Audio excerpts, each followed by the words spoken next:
Ex partner तड़पते हुए हमारे पीछे आएगा, रोते हुए हमारे पीछे आएगा, हमें कहेगा यार प्लीज मेरी बात तो सुनो, प्लीज यार मेरा दर्द तो सुनो। लेकिन इस बात में कितनी सच्चाई है?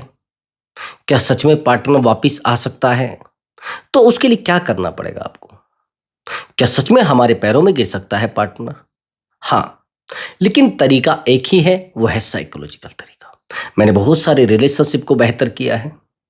जो काउंसलिंग मैं आपकी करता हूं, जो एक्सपीरियंस मुझे मिलता है, उस एक्सपीरियंस के आधार पर जो मैं आज आपको बताने वाला हूं, जो तरीका मैं आपको आज बताने वाला हूं, उस तरीके से बेहतर तरीका आपको यूट्यूब से कहीं से नहीं मिलने वाला। लेकिन उसके लिए आपको कुछ मिनटों के लिए वीडियो पर बने रहना पड़ेगा। और हाँ दोस्तों, अगर आप मुझसे बात करना चाहते हैं, क्योंकि कई बार हम बहुत डिस्टर्ब हो जाते हैं, हम वीडियो तो देख लेते हैं लेकिन कुछ क्वेश्चन हमारे रह जाते हैं। कई बार हम सामने वाले इंसान को रिग्रेट फील कराना चाहते हैं।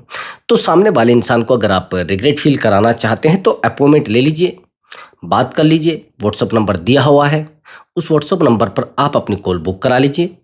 बट दोस्तों, वो पेड कॉल है, पहले आप उस पर पेमेंट करेंगे तब जाकर आपकी बात हो पाएगी। हाँ, प्रॉब्लम कोई भी हो सकती है, रिलेशनशिप से रिलेटेड हो सकती है, मैरिज लाइफ से रिलेटेड हो सकती है, जो जाने अनजाने कुछ ऐसे रिश्तों में आप फंस जाते हैं, जिन रिश्तों को आप रात दिन संभालने की कोशिश करते हैं, जिन रिश्तों को आप रात दिन बचाने की कोशिश करते हैं, जिन रिश्तों के लिए आप रात दिन रोते हैं, लेकिन उन रिश्तों में से आप कुछ निकाल ही नहीं पाते। सामने वाला इंसान आपसे कहता है कि यार तूने किया क्या है मेरे लिए। मैं बात कर रहा हूं दोस्त एक्स्ट्रा मैरिटल अफेयर की, मैं बात कर रहा हूं रिलेशनशिप की, मैं बात कर रहा हूं मैरिड लाइफ की। क्योंकि पीड़ा तो हमें किसी भी रिश्ते में मिल सकती है, चीटिंग तो हमारे साथ किसी भी रिश्ते में हो सकती है, दर्द तो हमें कोई भी रिश्ता दे सकता है। अगर किसी भी रिश्ते में आपके साथ ऐसा हुआ है, किसी भी रिलेशनशिप में आपके साथ ऐसा हुआ है, तो मैंने आपको व्हाट्सअप नंबर दिया हुआ है, अपॉइंटमेंट बुक करा लेना। उसको रिग्रेट फील कराने में, उस चीटर इंसान को, उस गद्दार इंसान को एहसास कराने में मैं आपकी हेल्प करूंगा। उसको रिग्रेट फील होगा भाई, आपके सामने रिग्रेट फील होगा, वो आपके सामने आकर रोएगा।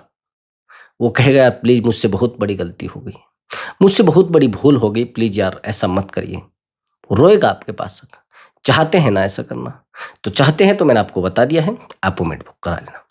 और हाँ दोस्तों, अब अपने टॉपिक पर आते हैं। हाँ, एक बात मैं और आपको बता देता हूं, रिलेशनशिप में कभी भी किसी जादू टोने के चक्कर में मत पड़ना मेरे भाई। अगर आपकी मैरिड लाइफ खराब है, जो भी मैं सही करूंगा वो साइकोलॉजिकल तरीका है। किसी जादू टोने वाले के पास मत जाना। बहुत सारे लोगों के रिश्ते खराब हो चुके हैं, बहुत सारे रिलेशनशिप लोगों के खराब हो चुके हैं, पैसा बहुत ज्यादा खो दिया है लोगों ने और आज बर्बाद बैठे हैं। बिल्कुल आपकी फैमिली खराब हो जाएगी, आपका रिश्ता खराब हो जाएगा अगर आप किसी तांत्रिक या फिर किसी ज्योतिषी के पास जाओगे। समझ रहे हैं? तो चलिए दोस्तों, अपने टॉपिक पर आते हैं। खैर, मैं बात कर रहा था, क्या सच में एक्स पार्टनर वापिस आ सकता है और वापिस आके तड़प सकता है, रो सकता है? मैं बताता हूं कैसे। थोड़ा मैंने ये एग्जाम्पल 2-3 बार दिया भी है, शायद आपके दिमाग में कुछ बेहतर बैठ जाए। ये मेरे पास 2 मोबाइल है, इनमें से मोबाइल बहुत पुराना है, लेकिन कुछ डाटा मेरा इसमें है, बहुत केयर करता हूँ इसकी। लेकिन मैंने कुछ ही टाइम पहले मैंने इसका डाटा जो है वो ट्रांसफर करा लिया है इस नए मोबाइल में। लेकिन अब मैं आपसे पूछना चाहता हूं, इस मोबाइल की वैल्यू ज्यादा है या इस मोबाइल की वैल्यू ज्यादा है? ये नया मोबाइल है और ये पुराना मोबाइल। आप कहेंगे सर नए मोबाइल की ज्यादा है। और जब आपको पता है कि नए मोबाइल की वैल्यू ज्यादा है, तो फिर आप पुराने हो रहे हैं। भाई बहुत सारे लोगों को आपने देखा होगा जिनकी एज 50 है और उनके साथ कोई रिलेशनशिप में आ जाती है 30 एज की महिला। अब वो अपनी वाइफ को वैल्यू क्यों देगा भाई? आप समझने की कोशिश करना, जिस महिला के साथ वो रहता है उसकी एज है 50 और जो महिला उसके रिलेशनशिप में आई है उसकी एज है 30 और वो रात दिन वैल्यू दी जा रही है। हैरानी की बात आप ये भी देखना, जो बाहरी महिला होती है वो बहुत वैल्यूबल हमें समझती है, वो बहुत इंटेंशन हमें देती है, बहुत टाइम देती है, छोटी छोटी बातों पर टाइम देती है। छोटी-छोटी बातों पर वैल्यू देती हैं। तो अगर आप सच में चाहते हैं कि एक्स पार्टनर वापिस आए, तो आपको एक नए मोबाइल की तरह बेहतर बनना पड़ेगा और बेहतर लाइफ को बनाना पड़ेगा, जब तक वापिस पार्टनर नहीं आएगा, चाहे कुछ भी आप कर लेना। कुछ समझ आया आपको?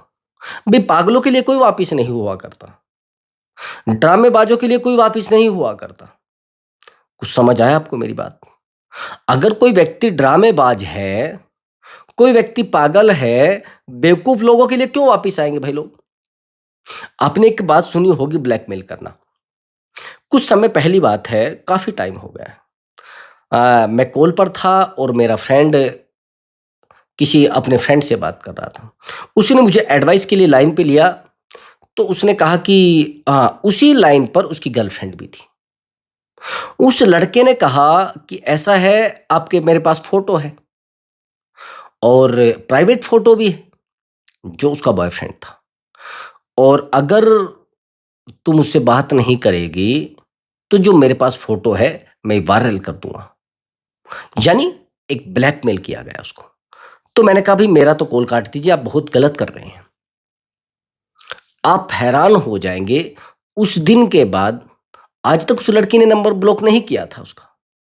आज तक उस लड़की ने फाइट की, या उसकी पिटाई हुई, या वो बर्बाद हुई, या बदनाम हुई, कभी नंबर ब्लॉक नहीं किया। उस दिन के बाद नंबर ब्लॉक कर दिया, और ये भी कहा गया कि आज तक मैं तुझसे प्यार करती थी, आज के बाद मैं तुझसे प्यार नहीं करती। अगर मेरा फोटो वायरल हुआ, तो आगे जो भी होगा उसका जिम्मेदार तू होगा। उससे पहले 50 बार झगड़े हुए हैं, 100 बार झगड़े हुए, लेकिन बात सुलझ गई थी। लेकिन ये जो ब्लैकमेलिंग वाला मामला लेकर आया था, तो वापिस नहीं हुई दोबारा आज तक। ब्रदर, इस बात को 8 साल हो चुके हैं, कोशिश भी कर चुका है, लेकिन कुछ नहीं हुआ। तो अगर आप अपने पार्टनर को ब्लैकमेल करके वापिस लाना चाहते हो, कभी वापिस नहीं आएगा। यही तो आप गलती करते हैं। आपको तो पार्टनर को प्यार से वापिस लाना है और स्ट्रोंग बन के वापिस लाना है। थोड़ा समझने की कोशिश करना। मैं अभी आपको कुछ एग्जाम्पल दूंगा और एक स्टोरी भी बताऊंगा कि सच में पार्टनर वापिस हो जाता है। थोड़ा समझने की कोशिश करना। मेरे पास एक काउंसलिंग आई थी। ये एक लड़का है जो पुलिस में है,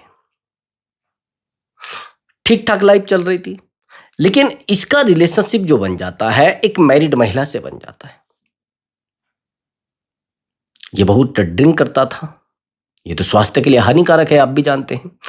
और बहुत ज़्यादा करता था, तो उसने कहा कि ऐसा है, ये आप गलत कर रहे हैं, ड्रिंक और ठीक नहीं है।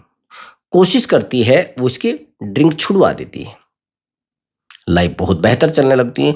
ये उसके लिए जीने लगता है, मरने लगता है, सब कुछ उसके लिए करने लगता है। रात दिन उसके लिए मेहनत करता है, यानी रात दिन उसको पैसा भी देता है, सब कुछ देता है। लेकिन इस रिश्ते को चलते चलते 3 साल बीत जाते हैं, जब तक ये हर चीज की लत छोड़ चुका था। लेकिन एक बहुत बड़ी बात, उस महिला का जो हस्बैंड था वो विदेश में रहता था, लेकिन उस बंदे से भी इसने लव मैरिज की थी। जैसे वो वापिस आता है, इस बंदे को ये छोड़ती है और अपनी पर्सनल लाइफ में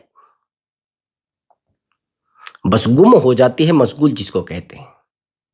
और मैं मानता भी हूं कि जब हस्बैंड है तो फिर इन चीजों में नहीं घुसना है। तो जैसे ही वो आता है, इस बंदे से वो कनेक्टिविटी बंद कर देती है। ये कोशिश भी करता है, बहुत कोशिश करता है, उसके घर भी जाता है, उसके सामने रोता भी है, उसके सामने अपने नाक भी रगड़ता है, हर वो तरीका अपनाता है, कोई असर नहीं होता है। हर तरीके से उसके सामने जाकर रोता है, कोई असर नहीं होता है।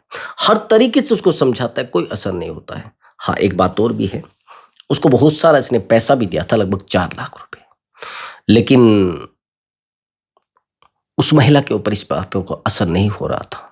एक स्कूटी भी दिलवा रखी थी, जो स्कूटी इस बंदे के नाम से ही थी। कई बार जाकर रोया, कुछ नहीं हुआ, कई बार जाकर गिड़गिड़ाया, कुछ नहीं हुआ। टाइम बीता तो इसने मुझे कॉल किया। इसने कहा कि सर, मेरी लाइफ तो बहुत बेहतर है, कोई पैसे की प्रॉब्लम नहीं है, किसी चीज़ की प्रॉब्लम नहीं है, सब कुछ बेहतर तरीके से चल रहा है। लेकिन सर, आज हालात ये है कि जिस इंसान से मैंने प्यार किया है, आज वो मेरी कॉल तक नहीं उठा रही है। आज वो मेरा मैसेज तक सीन नहीं कर रही है। मैंने बहुत कोशिश की है लेकिन पता नहीं सर उसको क्या हुआ है। मैंने उसको समझाया, कुछ नहीं हुआ। मैंने उसको मनाया, कुछ नहीं हुआ। सर मैं चाहता हूँ कि उसको एहसास हो। मैंने कहा ठीक है, उसको एहसास हो जाएगा लेकिन इतनी आसानी से एहसास कैसे करा दोगे? उसने कहा सर मैं हर मुमकिन कोशिश करूँगा और कोशिश की जाएगी कि उसको रिग्रेट फ़ील हो।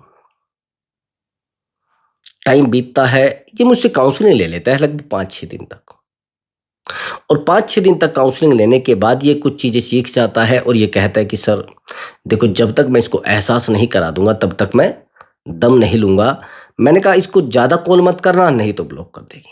ज़्यादा मैसेज मत करना नहीं तो ब्लॉक कर देगी। और ज़्यादा इससे मिलने भी मत जाना नहीं तो कभी आपसे मिलेगी भी नहीं। इसने कहा ठीक है सर। इसने कहा ठीक है सर, मैं एहसास कराना चाहता हूँ। इसको मैंने कहा भई एक तो आप अपनी फ़िटनेस पर ध्यान दो और बहुत बेहतर तरीके से ध्यान दो। टाइम बीतता है और फ़िटनेस इसकी बेहतर हो जाती है, बहुत ज़्यादा बेहतर जिसको कहते हैं। हाँ, एक हैरानी की बात ये भी थी कि ये बंदा फ़िटनेस में बेहतर हो जाता है और इसका प्रमोशन भी हो जाता है। ये प्रमोशन के स्टेटस वगैरह लगाता है, वो देखती भी है। एक दिन ऐसा होता है कि ये दोनों ही एक शादी में आए हुए थे, जिस शादी में ये महिला भी आई हुई थी और ये भी आया हुआ था। इसने हैरानी की बात उसी दिन से लड़के ने मुझे कॉल किया कि सर जहाँ पर मैं आया हुआ हूँ, वहाँ पर वो महिला भी है। मैं क्या करूँ सर? मैं तो बड़ा परेशान हो चुका हूँ। मैंने कहा देखो, मैं मानता हूँ आप परेशान हो चुके हैं, लेकिन इस महिला को बिल्कुल भी भाव मत दो अब। इसने कहा तो सर क्या करूँ मैं? मैंने कहा इसकी तरफ देखो ही मत। इसने कहा तो सर, मैंने कहा ना तो इसकी तरफ देखो और ना इससे बात करो। फिर मैं इसने कहा सर ये तो बड़ी गलत हो जाएगा। सर मैं तो उसको देखने के लिए तरस रहा हूँ। मैंने कुछ भी हो लेकिन इसको कॉल मैसेज मत करना। कुछ भी हो उसके लिए रोना मत। कुछ भी हो उसके लिए तड़पना मत। मैंने कहा अब खुश होना शुरू कर दो और मोबाइल कान पर लगाओ और अच्छे से इधर से इधर घूमते रहो और कान पर मोबाइल लगाकर फ़ोन लगाकर अच्छे से घूमो और फ़ोन पर बात करते रहो। हँस-हँस के बात करो, खिलखिलाकर बात करो। उसको लगना चाहिए कि जैसे कोई लड़की बात कर रही हो। थोड़ी देर के बाद मैंने इसको कहा कि ऐसा करिए, कोई ऐसी लड़की यहाँ अनजान हो जो आपको भी जानती हो, उसको ना जानती हो और वो भी ना जानती हो। उससे आप बातें करने लगिए और फ़ोन काट दीजिए और आराम से बात करिए और बहुत अच्छे से बात करिए। एनर्जी इतनी ज़्यादा थी, इतनी काम करने वाली एनर्जी थी उस समय वो, इसलिए सब वो ड्रामा किया, वो एक्टिविटी की और वो एक्टिविटी होने के बाद शादी से यहाँ पर फ्री हुए। फ्री होने के बाद ये अपने घर जाता है और हैरानी की बात ये है कि जैसे ये घर जाता है तो इसके पास कॉल पर कॉल, मैसेज पर मैसेज, मैसेज पर कम से कम 10 कॉल कर दी।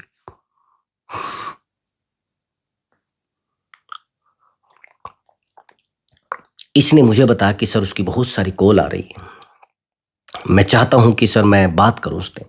मैंने कहा बात तो कर लोगे, लेकिन आज-आज बात करोगे दोबारा कॉल नहीं आएगी। इसने कहा सर ऐसा भी है? मैंने कहा ऐसा ही। जो तरीका आप यूज़ कर रहे हैं ना, वो तरीका रिलेशनशिप को सही नहीं करता। तो उसने कहा तो सर क्या करूँ? मैंने कहा पेशेंस रखो, इसकी बहुत सारी कॉल आने दो। फिर कॉल आई। कॉल पर कॉल आती गई, मैसेज पर मैसेज आते गए। 3-4 दिन तक कॉल धड़ाधड़ आती रही। इस लड़की को, इस लेडीज़ को इसके घर के बारे में पता था और फैमिली के भी नंबर थे इसके पास कुछ।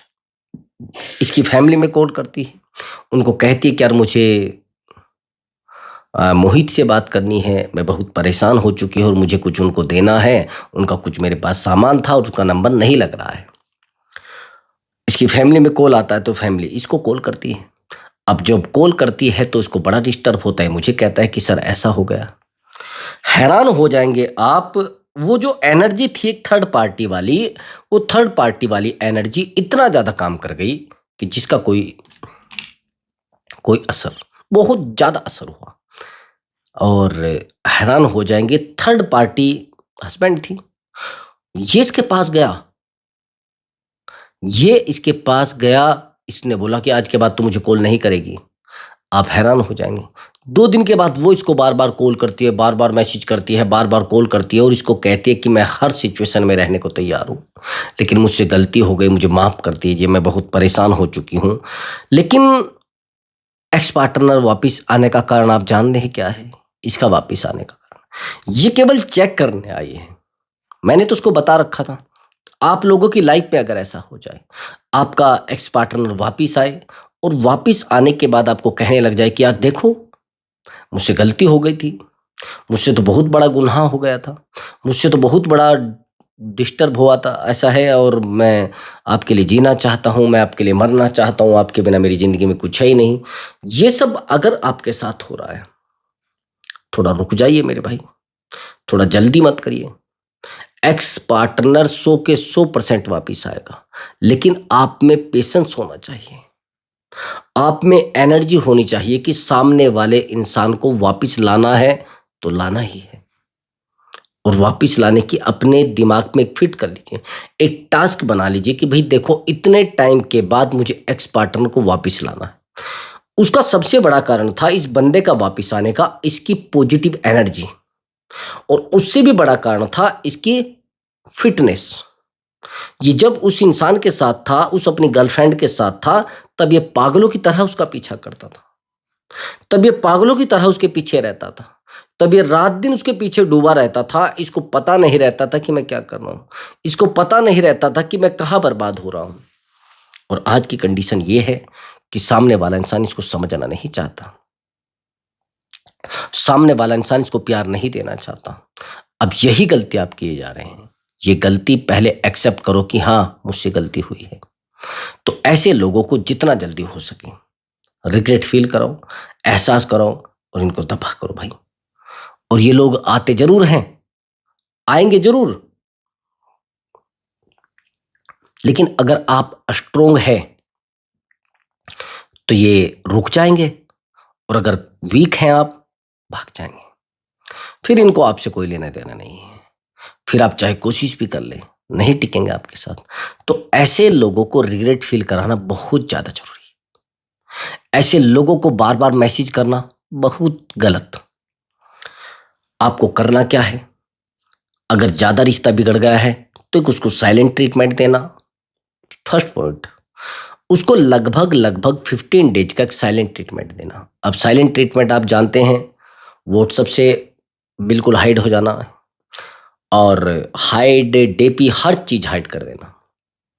और अगर इंस्टाग्राम आप चलाते हैं, पूरे तरीके से डीपी वगैरह सब कुछ हटा देना है। फेसबुक अगर आप चलाते हैं, तो फेसबुक से भी अपने आप को बिल्कुल हटा लेना, डीपी या फिर लास्ट सीन हर चीज़ को हटा लेना। जब आप ये सब करेंगे, तो उसके बाद क्या होगा, ये इस तरीके की एनर्जी उस इंसान के पास जाएगी आपकी। सोशल मीडिया एक्टिविटी से बहुत ज़्यादा वापिस आने के चांसेस होते हैं।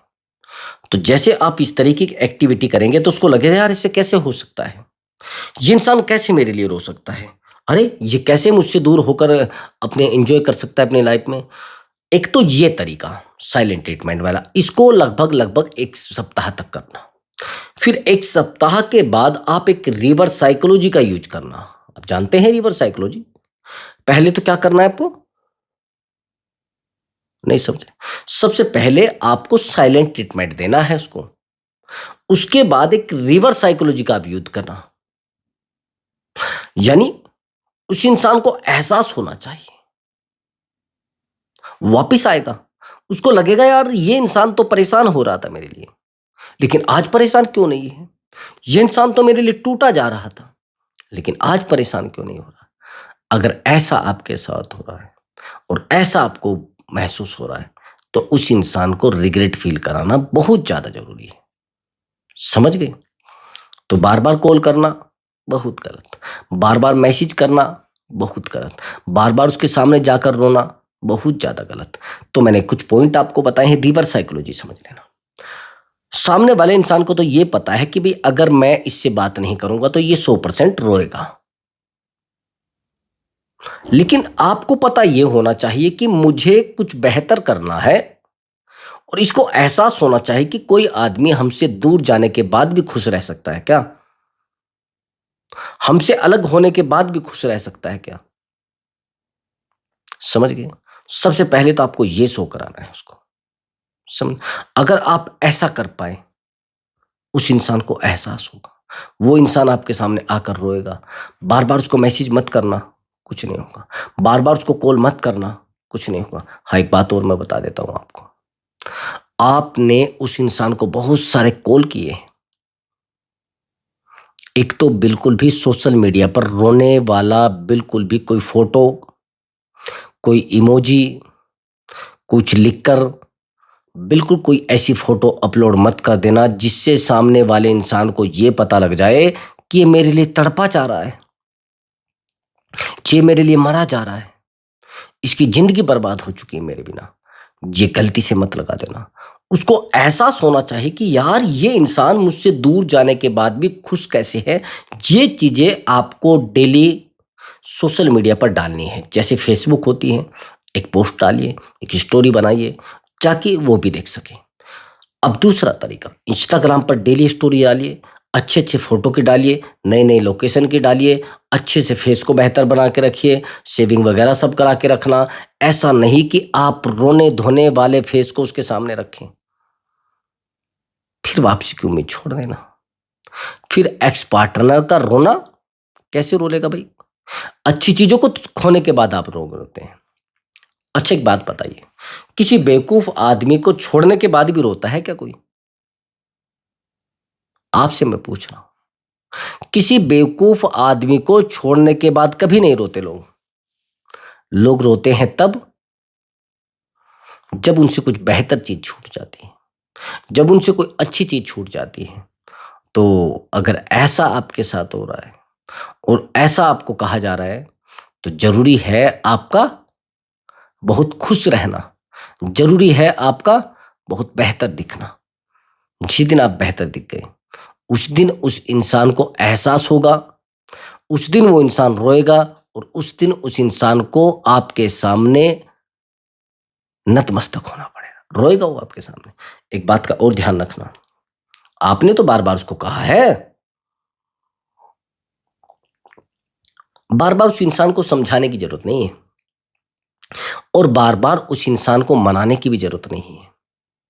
अगर आप बार-बार उसको समझाने की कोशिश करोगे, तो उसको एक एटीट्यूड आ जाएगा, एक ईगो उसके अंदर आ जाएगी। मान लीजिए आपसे कोई गलती हो गई है और बार-बार आप किसी इंसान को समझाने के लिए जाते हैं ना, तो उसके अंदर एक दिमाग में भूत भर जाता है कि ईगो फिट हो जाता है कि यार मैं तो बहुत बेहतर आदमी हूँ, मैं तो बहुत समझदार इंसान हूँ। ये सबसे पहले कंट्रोल करिए चीज़ों को। जिस दिन आप इन चीज़ों को कंट्रोल कर पाए, उस दिन उस इंसान के पैरों नीचे से ज़मीन खिसकनी है, 100% खिसकनी है। उसको मैसेज करके अपने आप को नीचे मत गिराओ। उसके सामने जाकर अपने रोने-धोने की बातें कह के बिल्कुल मत करो। हाँ, अगर आप में इतनी एनर्जी है कि आप चुप रह सकें, उस इंसान को अपने आप एहसास हो जाएगा। हाँ, आपके अंदर इतनी एनर्जी है कि आप उस इंसान से बात ही ना करें, उस इंसान को अपने आप एहसास हो जाएगा। तो करना क्या है आपको? कोशिश ये करनी है कि जितना कम हो सके उस इंसान से बातें करना बंद कर देना। फिर देखना उस इंसान को कैसे एहसास होगा कि यार मुझे तो बात करनी है इससे। आया समझ आपको? उसके पीछे मत दौड़ना। अब कॉल मैसेज बिल्कुल बंद। आया समझ? और हाँ दोस्तों, मैंने आपको बताया है कि चैनल पर नए आए हैं तो चैनल को ज़रूर सब्सक्राइब करें और वीडियो को लाइक करें। मैं मिलता हूँ एक नई वीडियो के साथ और एक बेहतर टॉपिक के साथ दोस्तों। नमस्कार दोस्तों।